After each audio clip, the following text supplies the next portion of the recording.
Natyevaham Jatunasam, very important verse. Krishna is starting the Sankhya from here, and we are reading the purport of Krishna Chakatakur. Now, oh my friend, I'll ask you a question. When you see the death of the person you love, you lament. But the object of affection, while the person in this world, the soul or the body. Sukadeva says that the soul is the most dear in all living beings. Sarvesham eva bhutanam dhupa swatmaiva vallabha. Sukadeva is speaking in Srimad Bhagavatam 10th canto.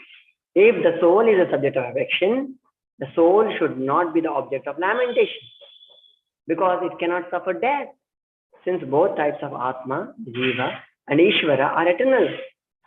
With this lamentation, he speaks this verse.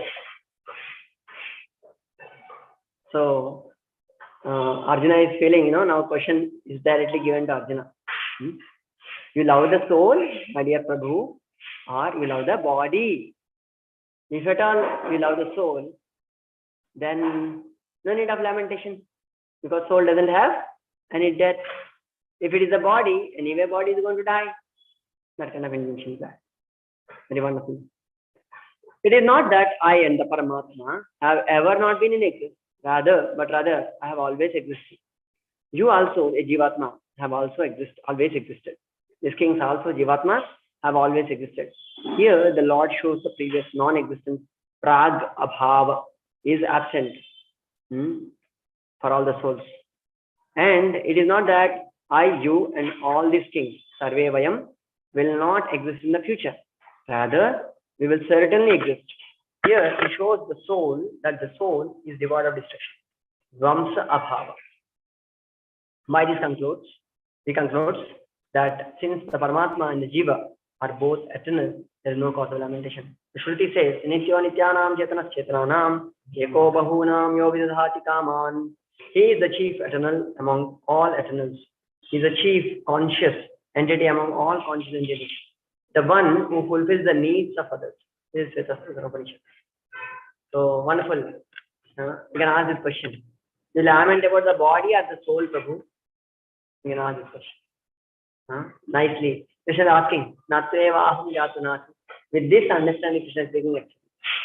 Yes. Sometimes we'll read out this purport. Thus, having establishing Arjuna's lack of wisdom through his unsuitable lamentation, the Lord of all beings, Bhagavan, next speaks about the fundamental difference between the Jivas and himself to Arjuna, who was desirous of knowing the truth and was thus standing with folded hands. The difference is established in the Shruti. Nityo Nityonam Chetanas Chetananam Eko Bahunam Yo Vidadati Kaman. He is the eternal among all eternal entities and the chief conscious being among all conscious beings. Among the many living entities, he is the chief who fulfills their desires. Svetaswara Upanishad. O Arjuna, it is not that I, the Lord of all, Bhagavan, have not existed at some time, Jatu, at some time previously, at some beginning point. I have certainly existed. It is not that you also have not existed. You existed for certain. It is not that these kings did not exist. They existed for certain. And it is not that in the future, at some end point in the time, all of us, I, you, all these kings will not exist. For certain, we will exist, because the Jiva, like the Lord of all, exists in all three phases of time. It is not proper to lament concerning the Jiva. This is not just a conventional illusory difference. Vyavaharaka illusionary difference between the Jiva and the Lord caused by ignorance, but which will disappear with the dawn of knowledge, because Bhagavan, being omniscient, has no connection with ignorance. As well, even in the liberated state, the Jiva's separate designation is acknowledged in the scripture. This is illustrated by such statements as idam jnanam upashri Pashitya mama adharmayam agata sargepi sarvepi nopashakyante pralayena vibhayantya vyathancha. By becoming fixed in this knowledge, one can attain a transcendental nature like my own. Thus established, one is not born at the time of creation or disturbed at the time of dissolution. One should also not say that the Lord, though actually fixed in non-duality, sees difference between Arjuna and himself by knowing, by invoking the theory of Badita Anuvritti, by Adhita which anuvritti. Badita Anuvritti, by which the liberated soul continues to have an appearance of dualistic vision after the illusion has been destroyed, but which does not create bondage. Even if such a theory were true, teachings could still not take place. Though one may think that a mirage in the desert is water, when that misconception is correct, one Corrected. continues. When that misconception is corrected, one continues with the conviction that the water is false. Though one continues to see the illusion of water in the desert after one has annulled the misconception, because one has the conviction that what he pursues false water, he does not try to take up the water for drinking or other uses. The Lord, continuing a sense of duality which has actually annulled by him by his realization of non-duality and thus seeing between Arjuna and himself, according to theory of Badita Anuvritti. The Lord would not engage in teaching Arjuna whatsoever because he actually would discern the truth of the matter, that the duality of himself and Arjuna was an illusion. Okay, it's good enough. So basically, Badhita Anuvritti means what? If somebody is troubled, even after the misconception goes away, the trouble continues. There is a theory. Badhita Anuvritti. The theory. Even that is true. That's not saying. Actually, that theory is not correct. Yeah, as if no example is giving them. The mirage. Mirage is seen as water. After knowing that now it is only mirage, water continues to exist. That's what the theory is. Water What? somewhere continues to exist. So in the Badhita, you are always Badhita kind of theory. So okay, no problem. It's a little complex for us to understand at right time, right now. But point is that this verse, Sveta Saraswara Upanishad, Nityo Nityanam Chetanas Chetananam, Eko Bahunam Yo Vidadati Kama is a very important verse. So where the clear cut difference between the soul and super soul is spoken. So we'll move ahead. Any questions? Okay. So, when he is corrected that their water is not existed, what he will do, Prabhu? He will no more drink water or what? Prabhu? No, you will use for water for other purposes. No. So you will use water for other purposes. So it doesn't mean that water does not stop to exist because in the mirage it is not there. Okay, Water okay. continues to exist, right? The person continues to use. So that is a theory. What they say, even after your misconception is gone, the badita is there. You will still be suffering. Even the misconception is taken off. That's why it's a false theory actually. Understand? Okay. Water is compared to the badha in this world. But what is our proper tattva says? When you understand the knowledge, then no cause for lamentation at all. Why will lament for the dying body? No, we'll never lament, right? So it's very simple, clear. So, but what is Baladev is, maybe that time the Baladev some propaganda must be going on. So he's cutting down that argument. Okay. Yes.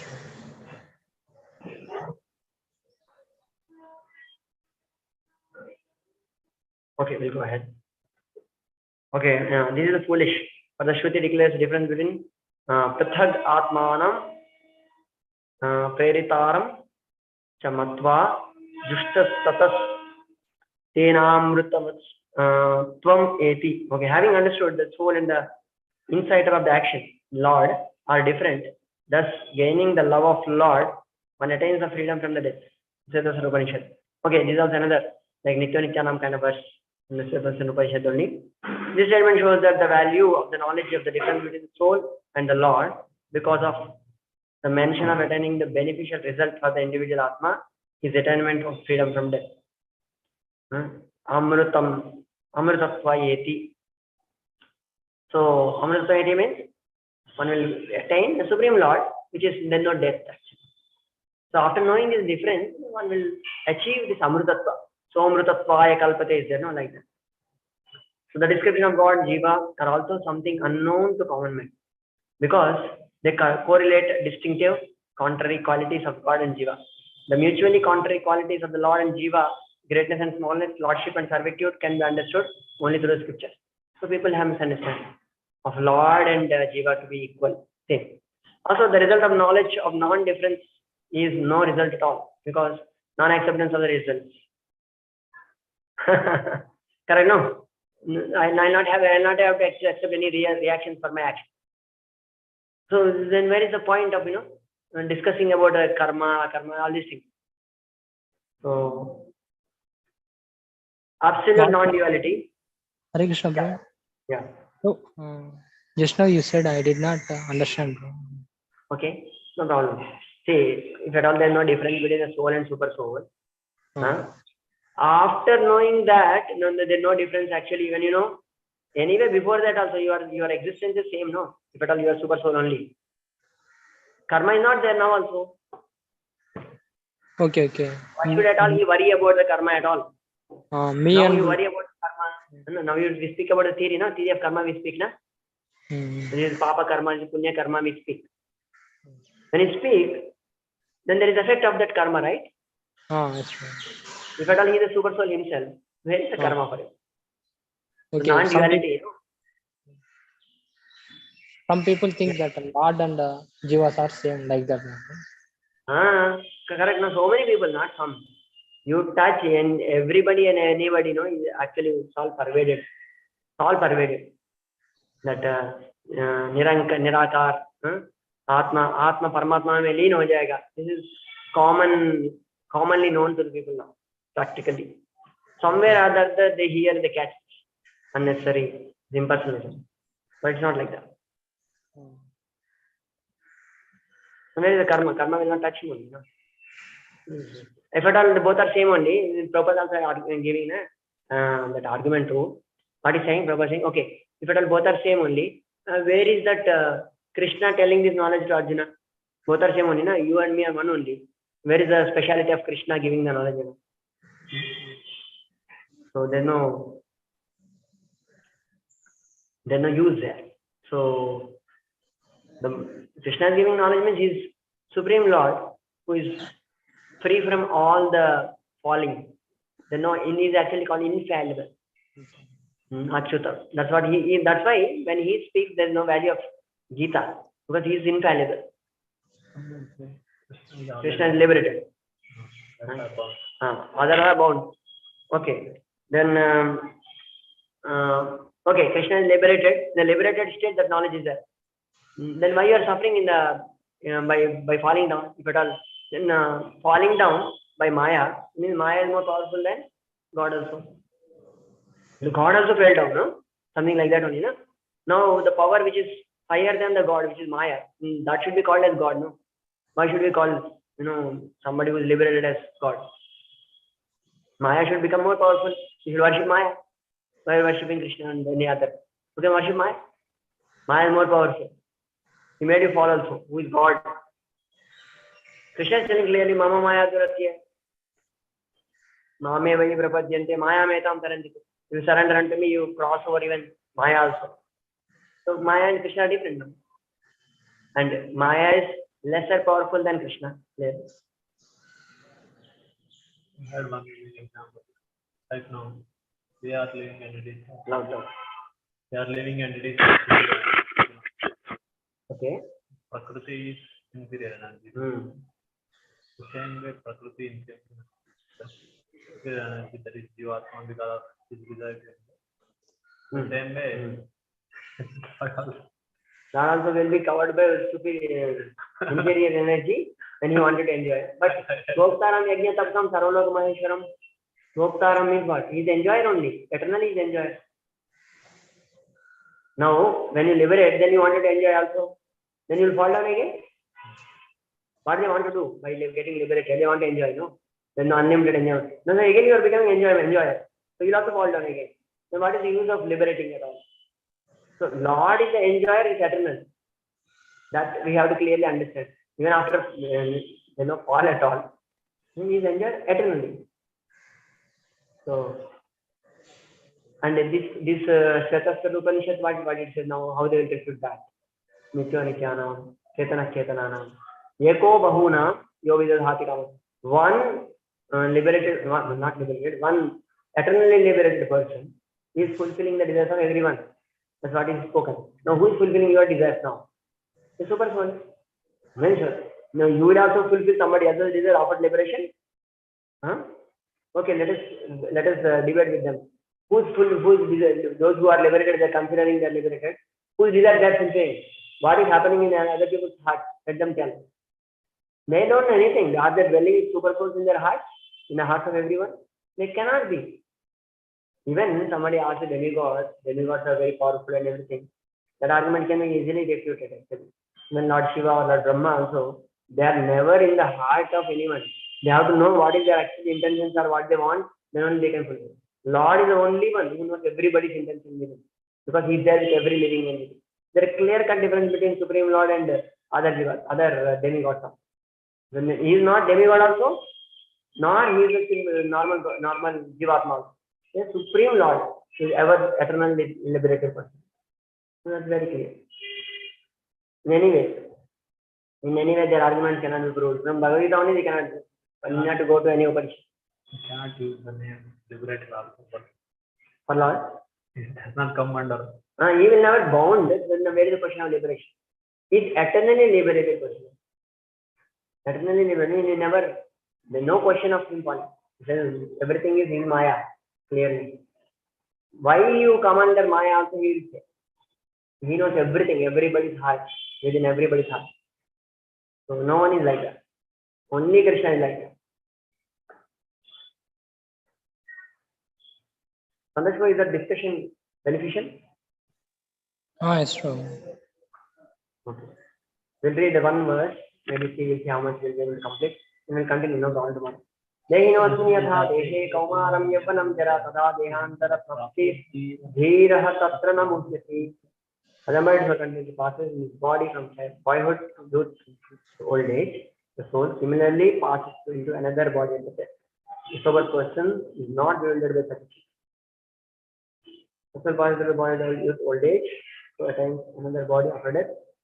Wise, sober and wise, not bewildered. Okay. So purport. Sandesh, read purport. Loknath Prabhu did not. Another read.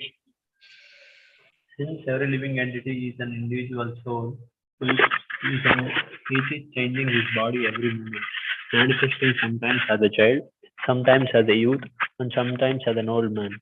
At the same spirit soul is there and does not undergo any change. This individual soul finally changes the body at death and transmigrates to another body. And since it is sure to have another body in the next birth, either material or spiritual, there was no cause for lamentation by Arjuna on account of death, neither for Bhishma nor for Drona, for whom he was so much concerned. Rather, he should rejoice for their changing bodies from old to new ones, thereby rejuvenating their energy. Such changes of body account for varieties of enjoyment or suffering according to one's work in life. So Bhishma and Drona, being noble souls, were surely going to have spiritual bodies in the next life, or at least life in the heavenly bodies for superior enjoyment of material existence. So in either case, there was no cause for lamentation.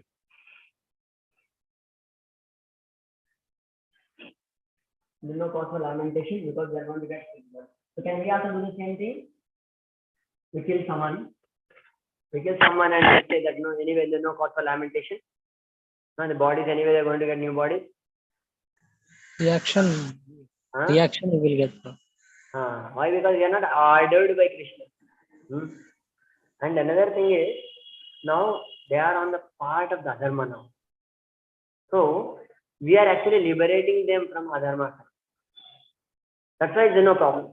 But we cannot say, no, I'll kill my mother, father, or I kill my close person because there's no problem anyway. Their soul is there permanent. It's a foolish argument. That.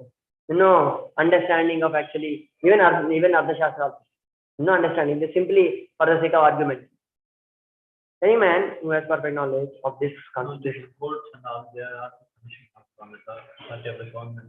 Yeah. So will they organize the action because they're not ordained by the See, now there is a mixture. You understand the question? No, bro, did not hear. Speak louder. Take it. Speak louder. We see courts also punishing the people, so they are also not ordained by the Supreme Lord to kill or punish them, but will it affect them also? Understood the question, understood? Understood the question? Courts are punishing people. Yes, brother. So will they also get punished? Whether how to understand it is ordained by the Lord or not? See, now they made some penal codes, IPC, Indian Penal Code, and they are executing the penal codes, right, according to the government.